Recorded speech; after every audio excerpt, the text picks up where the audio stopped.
Hello, hello. I actually started everything at the same time, so I don't even have to get set up there. Happy Friday again, y'all. This is, I'm excited. Well, I'm excited about every topic that I talk about, but this week it was definitely like a trend type conversation going on through the majority of my sessions. So the topic today is toxic leadership. I feel like this is probably one that a lot of people can relate to. And so, again, who I am is my name is Sara, Sara Wilder. I am a licensed clinical social worker and addiction specialist. So, really, what that means is I am a therapist and coach consultant for people, individuals, agencies, corporations that want to improve the overall mental health environment and wellness and get, I'm a big advocate for not only mental health awareness, but substance and addiction recovery awareness. And I tend to work with like, especially a lot of individual people on how to produce or to create a lifestyle of recovery, whether you're recovering from a mental health issue, from addiction, an injury, because all of those things kind of all go hand in hand when it comes to how your brain reacts to a physical injury, to a brain injury, and understanding self. So that's kind of who I am. Generally, I try to go over a topic and have a little bit of a framework that I like to give you guys, like what are we dealing with, who's most prone to it, and what do you do about it, right? Sometimes I tend to stay away from talking about like the intricacies of a diagnosis, because the thing is about mental health and mental illness is that it manifests differently with everyone. So, but if you do have any general questions, I am more than welcome. Put them in the chat in the comments. And if I do not get them to them today, then I will respond to you either via email, DMs, or however they come in, right? So let me just get my chat here set up. Um, all right. So let's dive into it, because I'm going to try to keep it brief, and then that way, if I'm doing well, Killian Michael. I'm sorry, I don't know how to say your name. But thank you for asking. And so let's dive in, right? Toxic leadership. What is it, right? I think that the name is ultimately self-explanatory. You got leadership that's toxic. So I work with a pretty diverse, like professional spectrum of people, right? And a lot of my clients,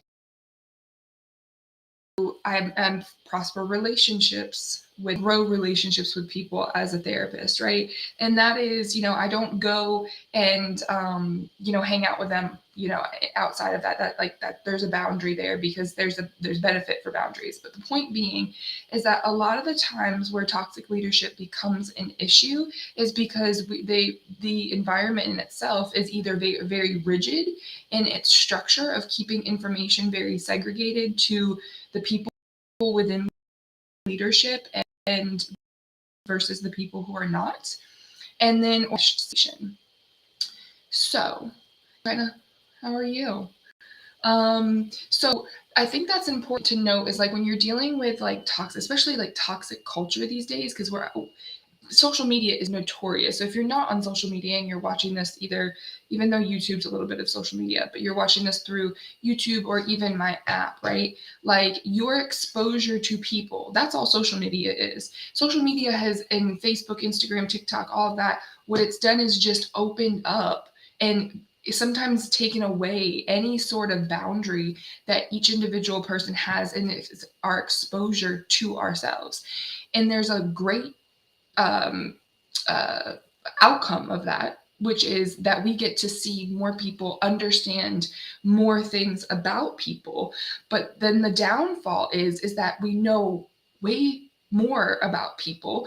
We do not know how to commonly sorry, not commonly, but naturally separate ourselves from that information. And so what happens is, as humans, and what I work with my clients in therapy about, is that we're not born with a protection of a natural boundary. We have to learn to build our own invisible barrier that protects us from having too much exposure to things. So I'm a millennial, right? Late 80s, 90s baby, lead poisoning, which it doesn't matter what generation you're from, but I would say in latter generations, the concept of lead poisoning became very apparent to people because they were using lead in paint, in pencils, and, different products that we were exposed to lead. More recently, I read a story on the phone lines that ran in the water in different parts of the United States by our telecommunications company.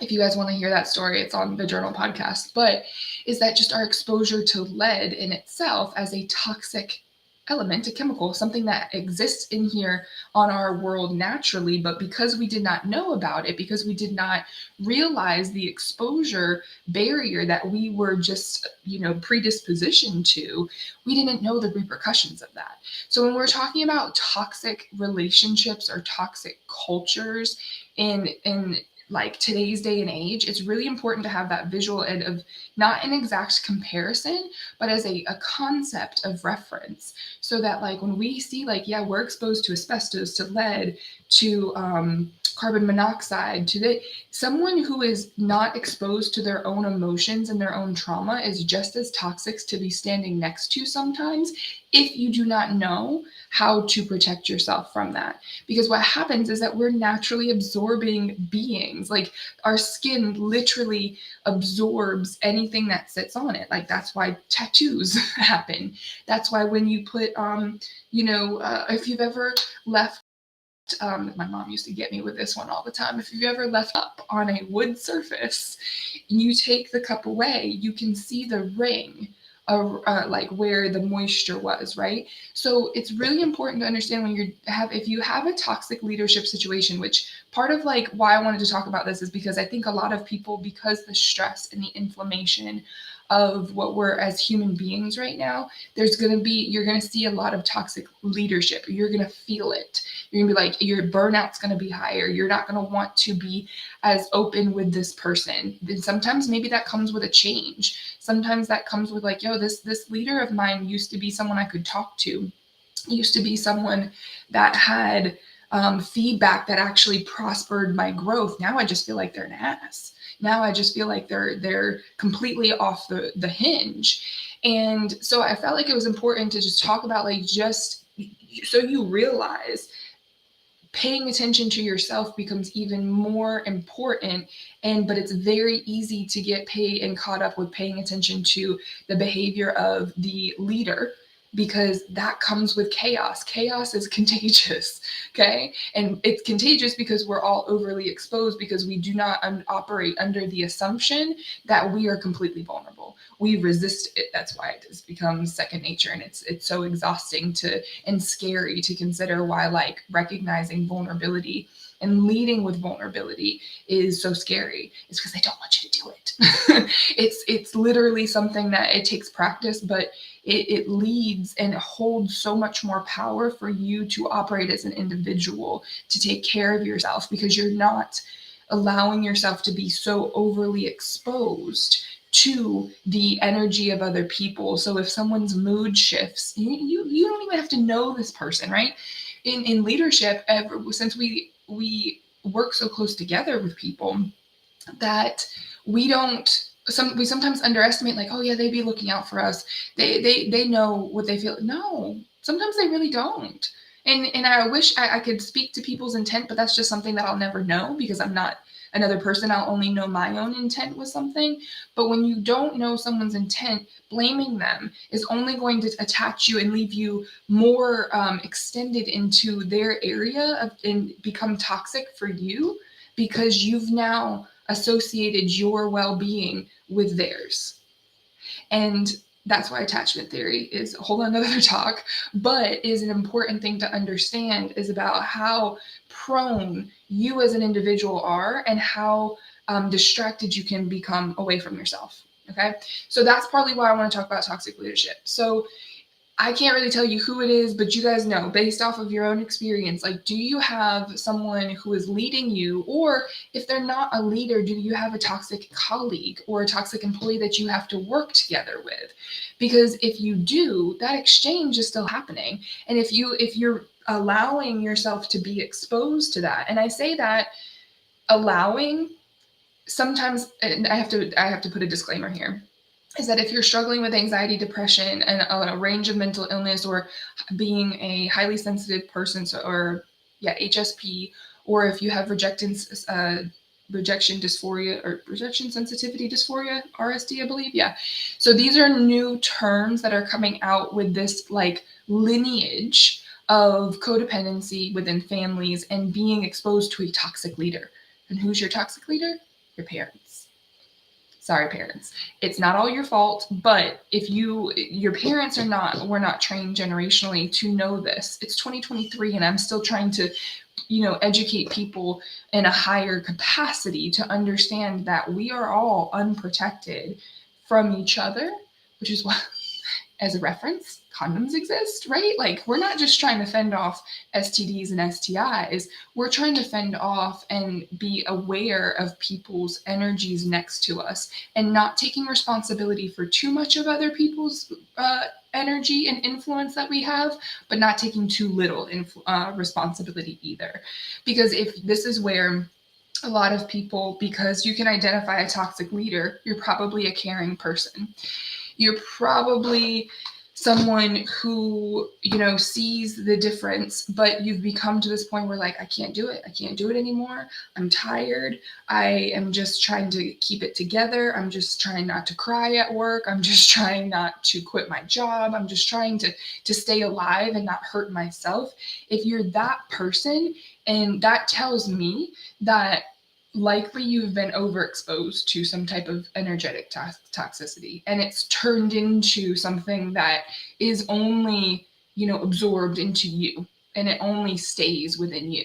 So what therapy tends to help with is like, we tend to flush that out, sometimes with talk therapy, sometimes with, and if you reference some of my other videos, one specifically called The Recipe, where I go over the sequence of how, you can find different ways to activate the different principles of like the mind, body, spirit, and emotional barriers within our system, that you can start flushing that out on your own. But it does take a long time. We can't do everything on our own. So that's where therapy does tend to be a better investment for people. If you you got some stuff, and you working, and sometimes you can do that with a friend, but it's not the same. That's a whole other talk too. But staying on point here, if you're that person who's just feeling the effects of being either somewhere that a job that you're not into, if you around a person who got toxic leadership, it's time to start learning how to protect your peace. Peace, PEACE, just like, yes, the peace that we have.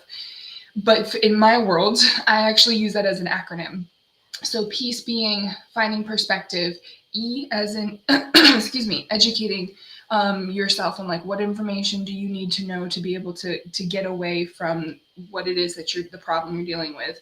A as acceptance and being able to accept full responsibility for the problem. C, leading with compassion. And E, and resulting in empowerment. So this process that we have to go through sometimes, and on like micro levels, from being able to just like get out of bed in the morning. So instead of, laying in bed and being like, this is so nice, I would just rather stay here because the world sucks and all this. And it's like, well, a perspective of that is that the world is now going to be missing a vital component if you do not get out of bed in the morning, or if you decide to leave this world, right? And if you educate yourself by asking someone who cares about you their opinion as to why it's important for you to get out of bed and to take care of yourself for that moment, then you'll get to a point where you can accept, you know what, maybe it's better. Maybe it's better for today that I get out of bed. And this is me going through the peace process of, how I kind of try to simplify what I do for people so you guys can try to do it for yourselves. And so you get to the point where you can have some compassion with yourself to know that, you know what, getting out of bed is really hard with the way that I feel right now. It is excessive.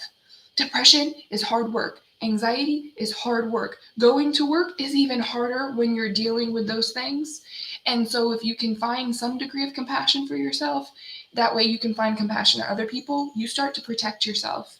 and then to the point where you become empowered and you can generate your own self-protection, and which is ultimately leading back to this topic of toxic leadership.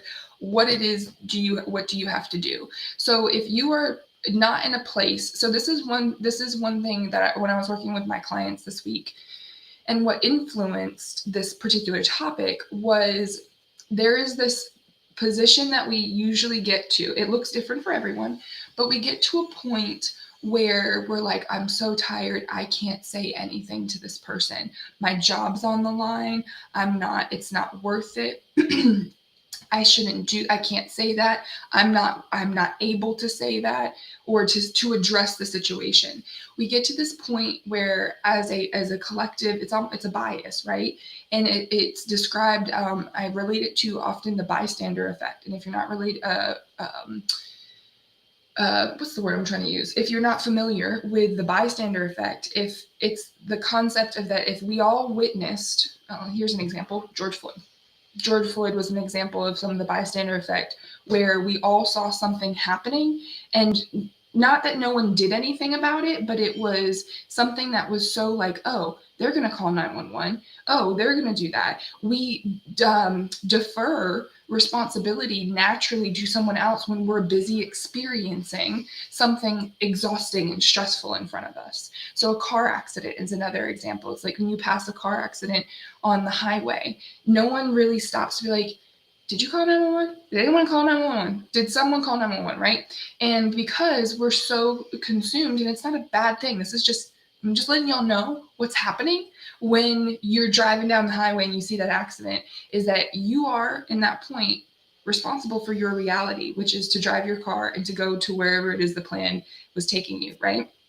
And so, but when we start having these run-ins with, okay, whose responsibility is it to say this thing? Whose responsibility is it to say that thing?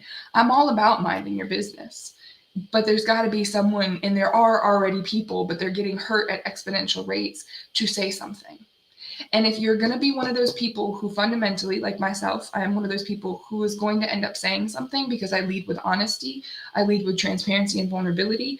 If I don't do that with a plan to protect my peace, then I am going to ultimately turn into a toxic being. So this is also a dichotomy in more of a spectrum that has this trap door that it can be anyone. Anyone can become a toxic leader if you are not taking care of yourself and you're not gaining and learning how to protect your peace. Because most of the time, who I'm about to talk about in terms of your toxic leadership that's right now was not taught this, because they're an older generation, or no, most of them, they're just going to be older generations. And that's not a bad thing, but you have to know how to bridge the gap, and you also know how to protect yourself. Like, you're not going to walk over a rundown bridge without having some degree of harness on, so if you fall, you don't fall to your death. That's a big visual, but I hope you know what I mean. If you know what I mean and anyone else is watching, leave a 1 in the comments, because I just want to make sure that y'all are following me. But if you are going to be that person, and sometimes it sucks. It sucks to be that person that has that responsibility because it's exhausting, but you're exhausted because you haven't been protecting your peace. And it's not something that you can usually see being like, oh no, I just got to do this. If it were that easy, it would already be done. It would be. It's all happening the way it's supposed to, but the things that are exhausting you, if they were already addressed, we wouldn't be talking about how exhausted you were, right?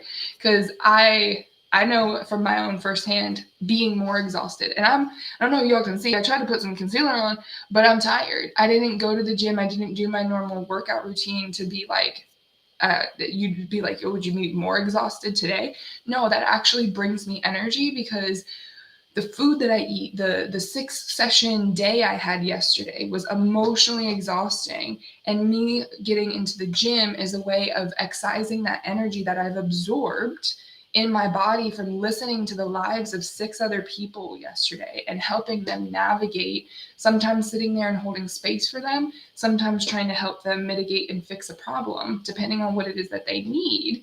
I'm exposed to that.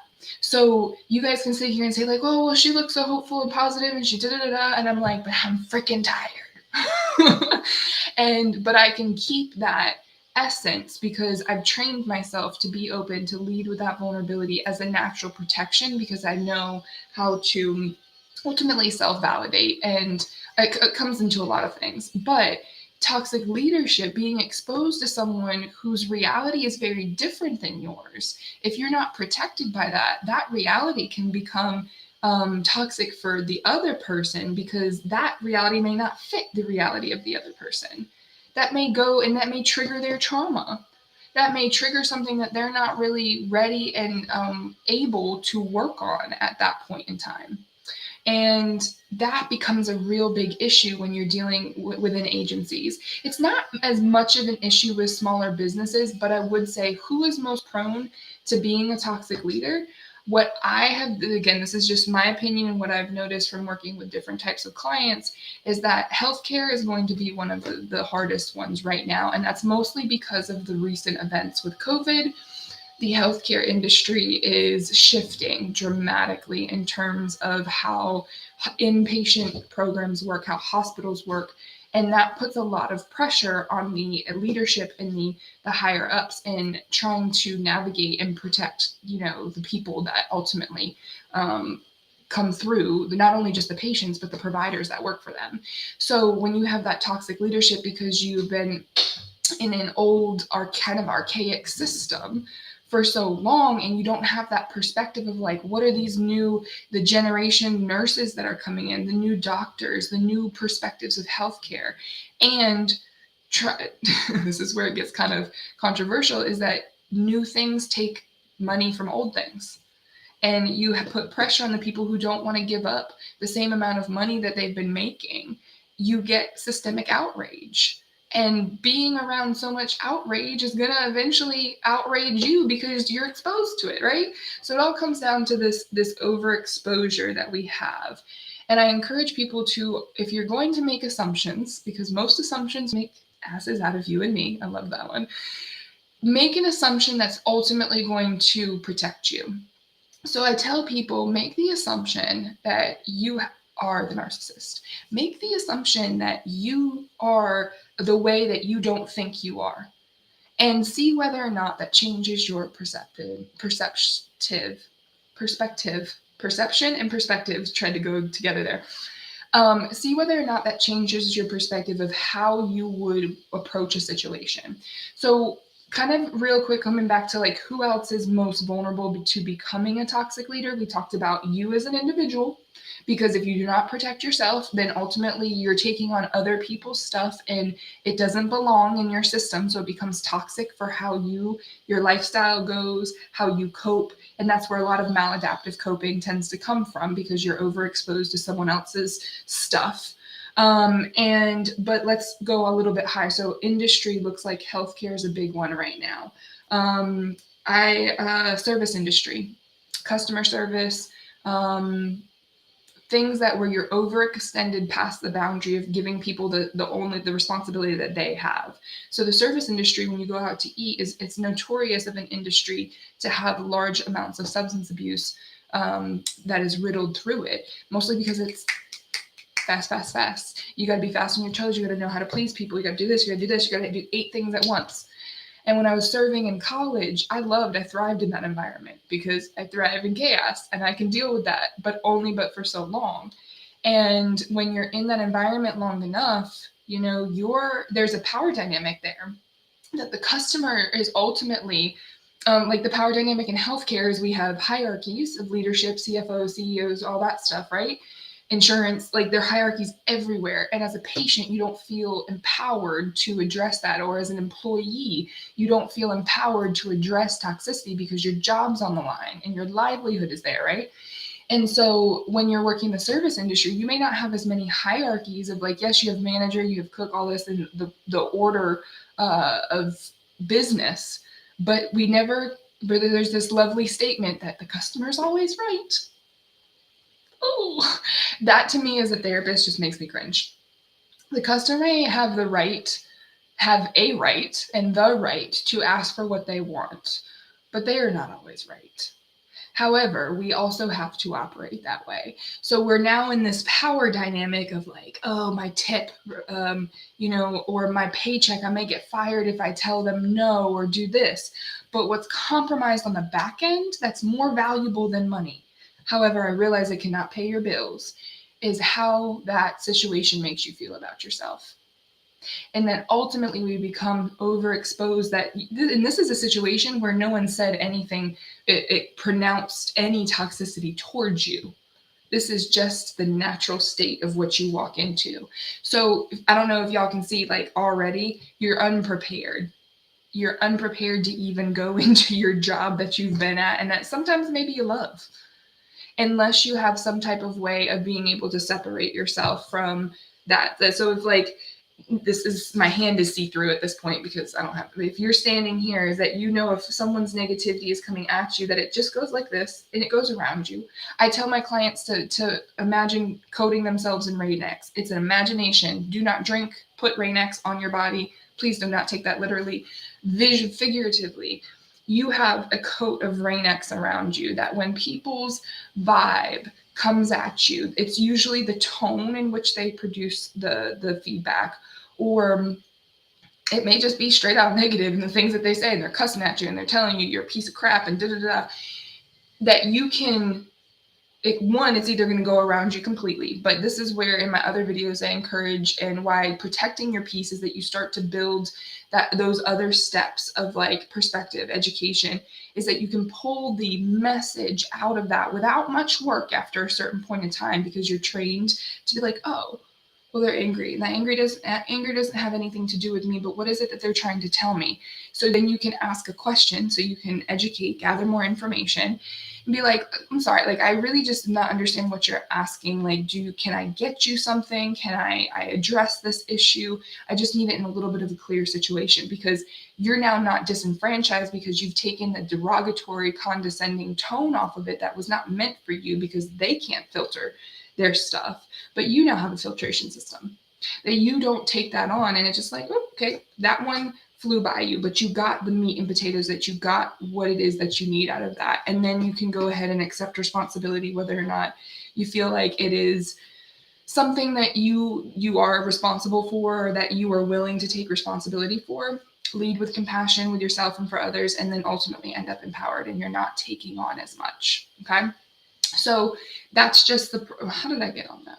That's service industry, just a demonstration of that, how you protect your peace and the peace model, which I break that down not only in my sessions, and I have another video on it, is that how you can move through those steps of those prompts, that you can, by being able to not really collect all of the, can I cuss on that? Yeah, all the shitty shit that is a collectible out there that people just are putting out on their front stoop and being like, it's everyone else's problem, not mine.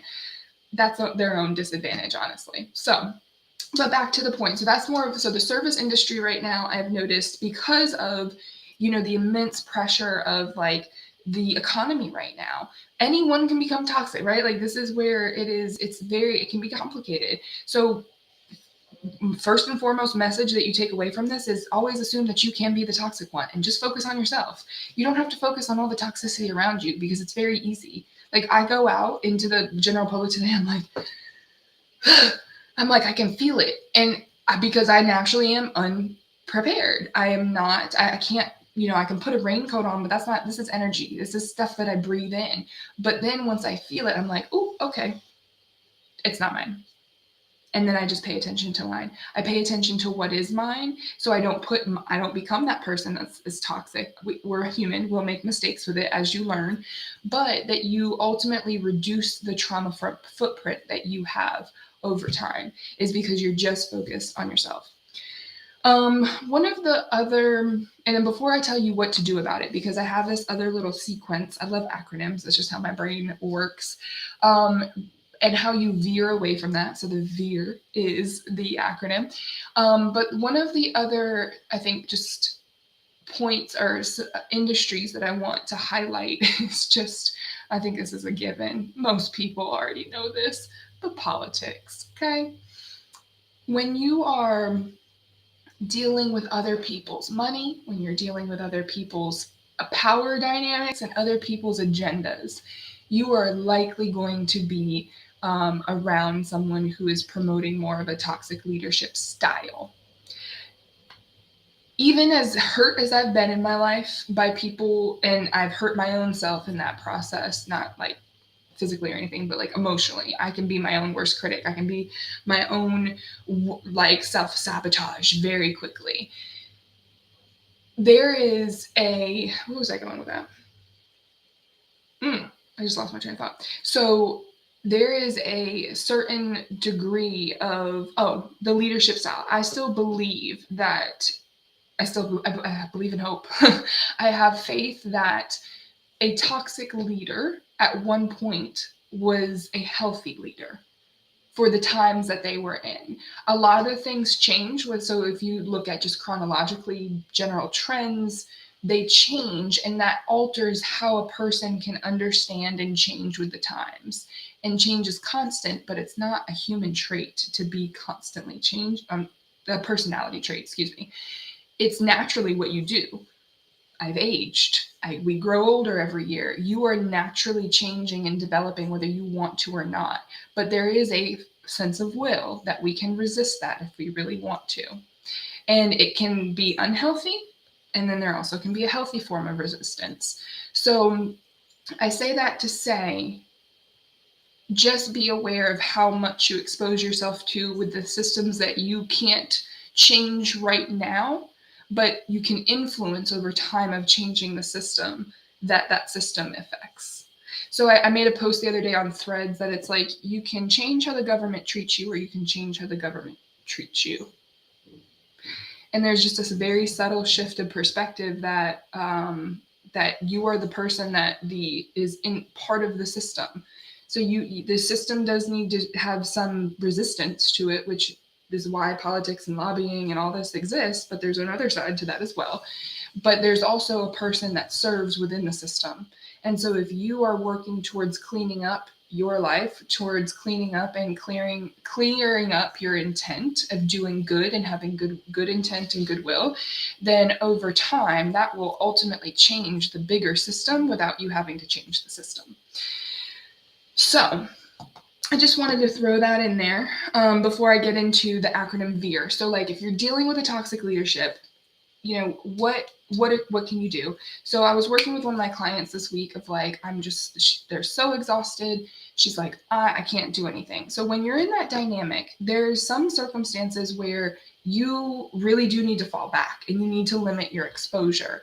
But there's some circumstances where if you've done that for so much and it continues to happen, falling back allows that toxic leadership to take up more space, to take up more physical oxygen in the room. And there's some people, we all know that person. Don't try not to blame them, because remember, they're the toxic ones. And at some point, they have been in a better place. But because people are so risk averse, because it is exhausting to challenge something like that, then we just naturally start to veer away.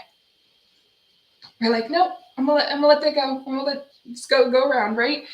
Whereas if you realize my metaphor with rain X is that I didn't move. Everything went around me, right? And so when you can create that visualization for yourself, you have a better chance of actually, with the acronym, of being intentionally veering into and addressing toxic leadership. So veer is typically spelled VEER, I believe. I spell it VERE. So it stands for the steps of how you can construct communication when you're having to deal with someone in toxic leadership. It's not a guarantee to work, I will tell you. And as a disclaimer, you have to be willing to practice over time. And you also have to get good at self-regulation before you try it. Well, actually, not to say before you try it, but like, remember that it's not going to be as effective if you are just as reactive to the toxicity than you are to trying to do something about it. It's not that you can't react. It's that you have to know how to regulate your reaction so that you can use that energy to move forward into what it is that you're going to say, right? So the V stands for validate. You're like, what? This person? Because most likely, if you're dealing with a narcissistic person or a toxic, like someone who likely you can describe as a toxic leader, is going to already they like talk about themselves so much. And you're like, what? I'm going to validate them? Yes, because validation is a disarming presence, because everyone just wants to be listened to and heard, even a narcissist. They just got really good at doing it, and they don't put it back out. They got a blockage, so they don't regulate that well. So they don't give that validation to other people. They just take it for themselves. Okay. So what you're going to do with intention is you're going to validate the situation. Then the E is you're going to explain. People tell you all the time, I don't have to explain myself. I don't have to do this. You're not explaining yourself for any other person but you. You are explaining the intent and the process behind what it is that you're doing with respect to the fact that this person may or may not accept it. And the last one, or the R, is redirect. So you're wanting to redirect to an outcome or a stance that you're suggesting as an end point. So if you're having to, a lot of this tends to always come up in meetings. Like, people don't say anything in meetings because they're being led by this one person that sometimes, a lot of times, does, like, they have a toxic leader, or they have a toxic relationship with that particular that person in that position of what they emulate. So redirecting versus this is my way and doing exactly what the other person is doing is going to get you exactly what the other person is doing. 1 + 1 = 2. So you are going to do something different, and you're going to just redirect to an outcome that you're suggesting. And so the validate, explain, redirect, so the VER is really just, that's the meat and potatoes, right?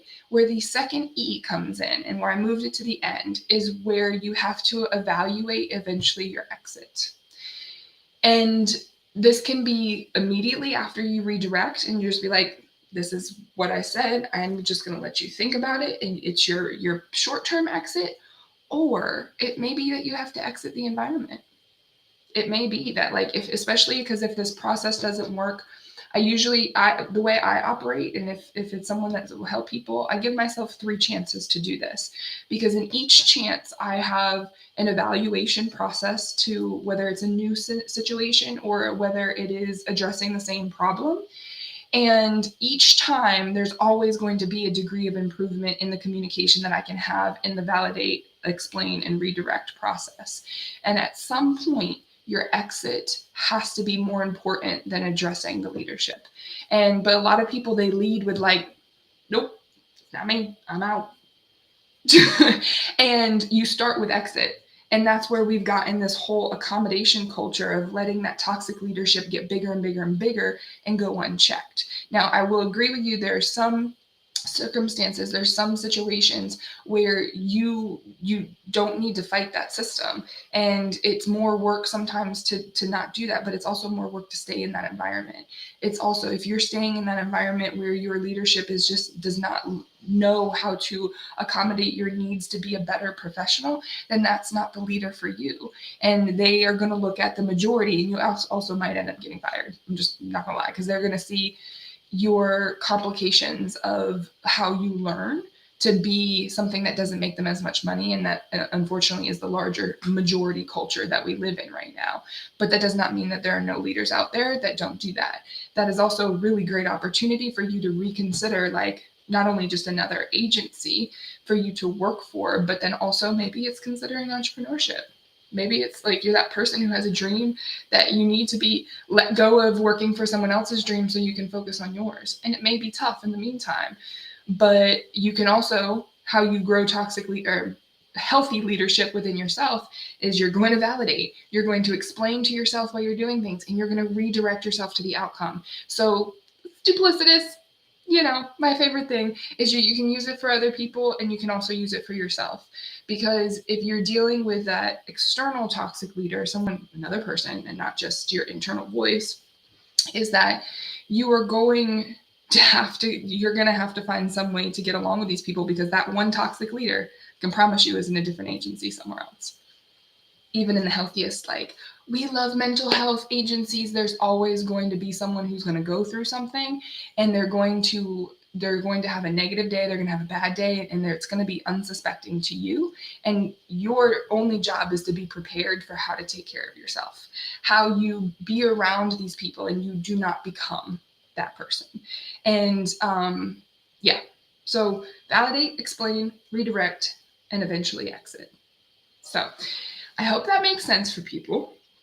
I saw a couple people like do some hand raises there. So if anyone wants to share like what stuck out to you in the comments about this particular concept, let me know, because I definitely want to see if you feel like it's applicable. Sometimes these situations require a little bit more intricate looks at like, okay, how do you navigate this person? And there's probably some circumstances that you may not feel like you actually have that power to be able to do anything to validate this, but it takes practice. I can promise you it takes perspective.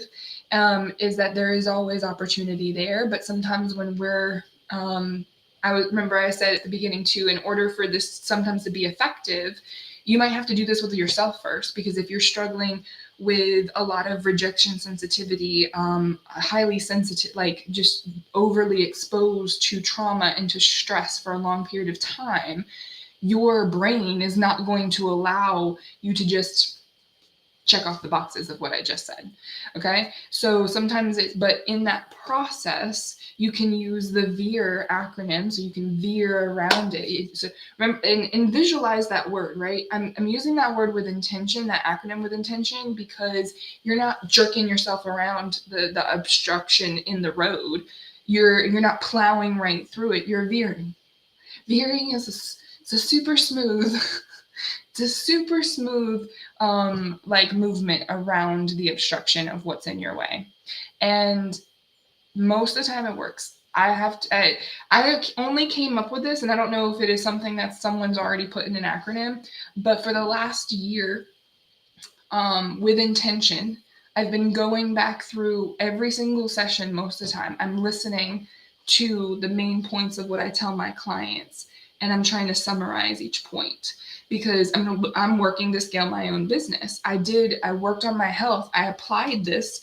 I practiced what I preached, and I wrote a lot of it down, but I didn't write a lot of it down in constructive ways for simplifying the process for other people. To me, it just makes sense. To me, it's common sense because it's part of my brain, but it's not common sense. That's what common sense is not common, because we may have shared insights. We may like, oh, this person gets me. They just know they can finish my sentence, but they do not know every single thing going on in your head. Even me, for someone who knows like my clients well enough, I know their mannerisms from the chest up at this point, because when I was in my office and full on with people, I knew way more because I was able to tap into their senses. If there was any change in their hygiene, I would smell it. I have a very sensitive sense of smell, and that is a very big indicator when it comes to mental health. What's going on? Are they taking care of themselves? Are they if everyone has been taught at one point that we need to like brush our teeth, right? If someone's not brushing their teeth, that should tell you something is not quite clicking for that person mentally, or sometimes cognitively, that they're going through a lot, or that they forgot, they're overwhelmed because they're missing a vital component of what we all know that fundamentally we've been told. And then I also even have a story for people who've not been funded. I actually learned this lesson, especially about the dental hygiene part. In my first job out of grad school, is that I had a young woman. I was a counselor and a case manager for a residential treatment program that the women could have children in the program with them. One of my favorite jobs, but it was definitely more of entry level to where I was at that point. One of my favorite references when I'm talking about it today. There was a woman that was on my caseload who was only, I think, a year older than me. She already had 2 children. She just had a young infant. And so I was learning right along with her, because I do not have human children. I've babysat for a long time in my life, but everyone has to learn how to be their own parent when they become a parent. But she had a younger child. But this client of mine, she was only a year older than me at the time. She had no teeth. She had no teeth whatsoever. She was addicted to opiate pills, I believe. So that didn't have as much influence to her losing her teeth.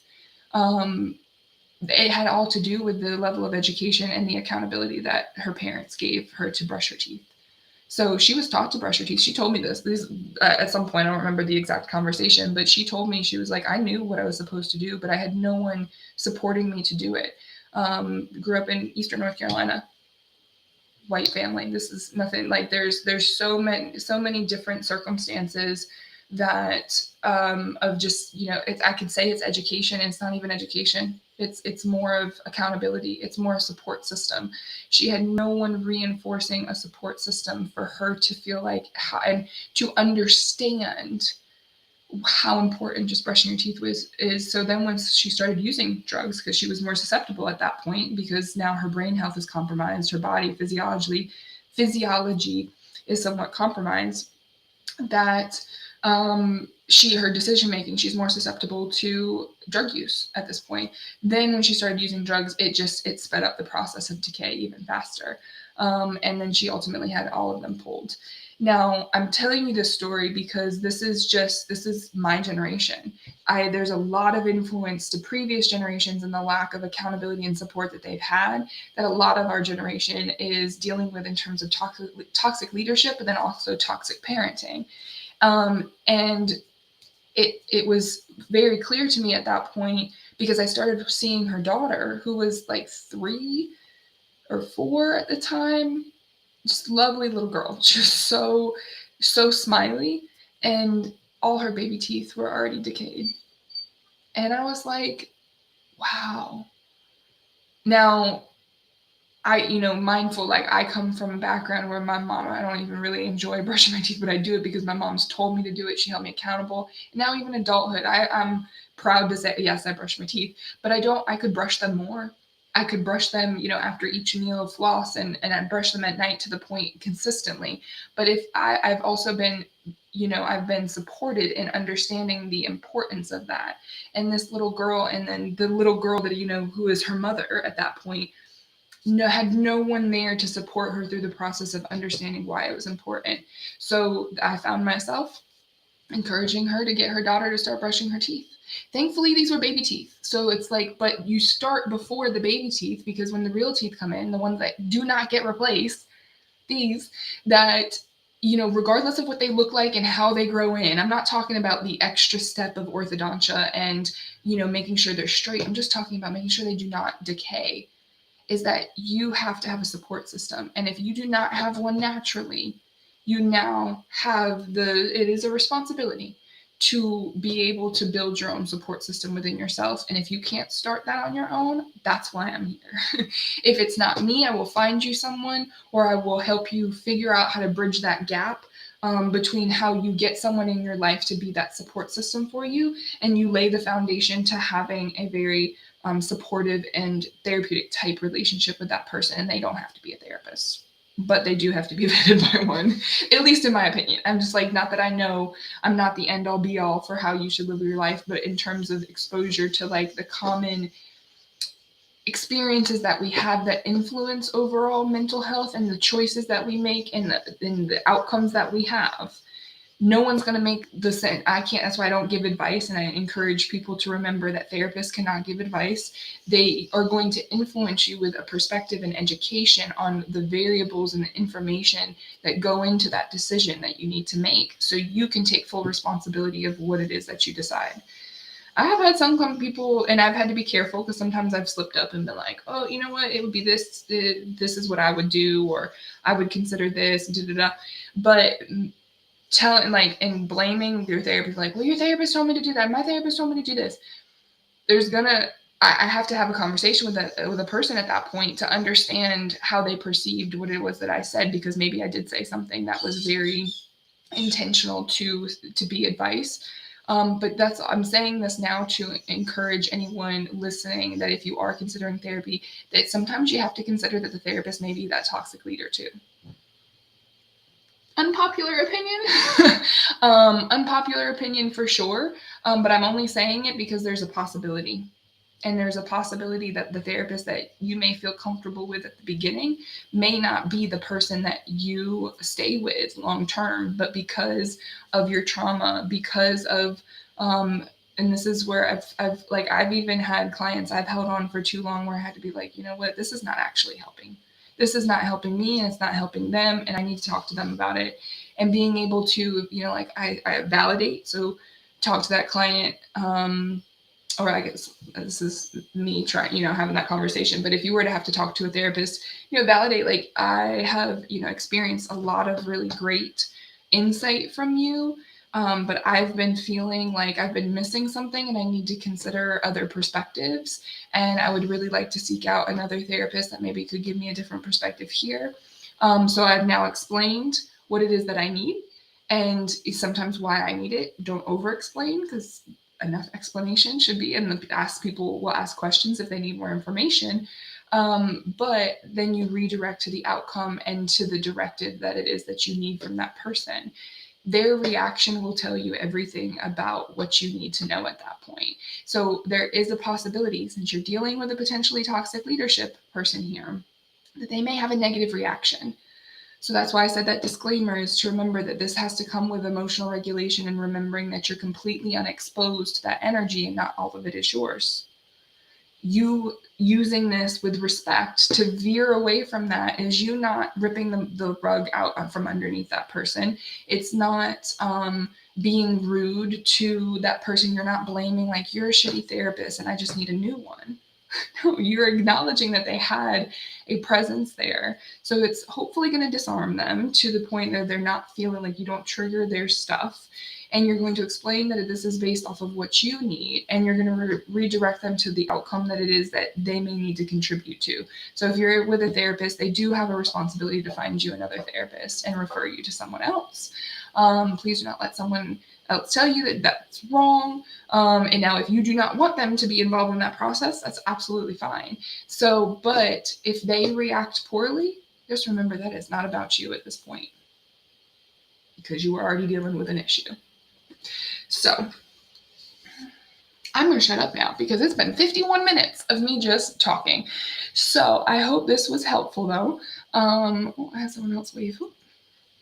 Is there any questions, comments for the people who I have? I see people kind of coming in and out here, but do I have any questions or comments that anyone wants me to speak to real quick before I wrap up?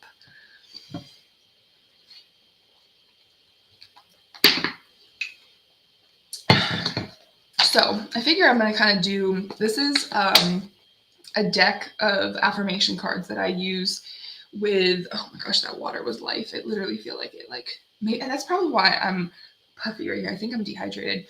I'm going to pull a card, and this is something that I do with my clients most sessions before we end the session, and this really just kind of redirects people to setting the intention for the day. So since I do work with a lot of people who struggle with depression, anxiety, to the point where they don't, feel like they can do much, this is, for me, in my story, if you guys have ever heard me talk about these, this is something that I did to get myself out of that level of thinking that I was, where I was almost 400 pounds, that I was this caring, but I was a toxic individual because I was overexerting myself into fixing people, into helping people, so much to the point because I was not respectful to the fact that they didn't have a boundary that they were aware of. So I use these cards, kind of give that direction.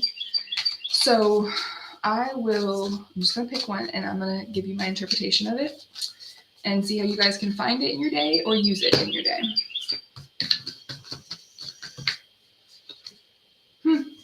Joy. I don't know if that, yeah. To enjoy something, I simply need to add joy to it. Joy is like butter, and I can put it on anything and it will make it way better. So today I will add joy to everything, really slather it on, and today I am the Orville Redenbacher of joy, and life's popcorn is about to get it. So that one, I love that card. That one's usually pretty self-explanatory. Now, if you have a really it can get somewhat invalidating for people. When you're like, some people are in a really shitty situation. Some people are in domestic violence relationships. They're in very abusive relationships, and there's not much joy to find in that. You're probably not going to find much joy in that if that's the situation that you're in. However, is there joy in the moments where you have peace from that, and that you're not in an active abusive situation?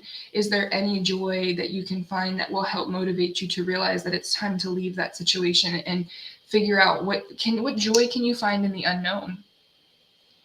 Because most people who get stuck in those cycles of compulsive, not only just thinking, but in those abusive situations, so it's a cycle, it's a compulsive pattern, that there's more joy in the unknown sometimes than there is with what you know. And that is one of the unknown is usually the biggest reason that people stay in those cycles. So how can you find the joy of the unknown? That is your challenge for today. So that is toxic leadership and what I have for y'all today. And I hope that it can apply. And if it does not, please feel free to reach back out to me and figure out how I can help tailor it for your situation. Book a consultation. You can sign up for, I do have some like more brief solution focused coaching slots that I am opening up slowly, just because I'm not taking on new clients right now for like individual therapy. No, I'm not. The coaching slots are available. I had to think about that for a second. But I hope you guys have a really good rest of your Friday. I'm going to try to take a half day, but we'll see. But I hope you guys have a great afternoon, great weekend, and I will see you next week.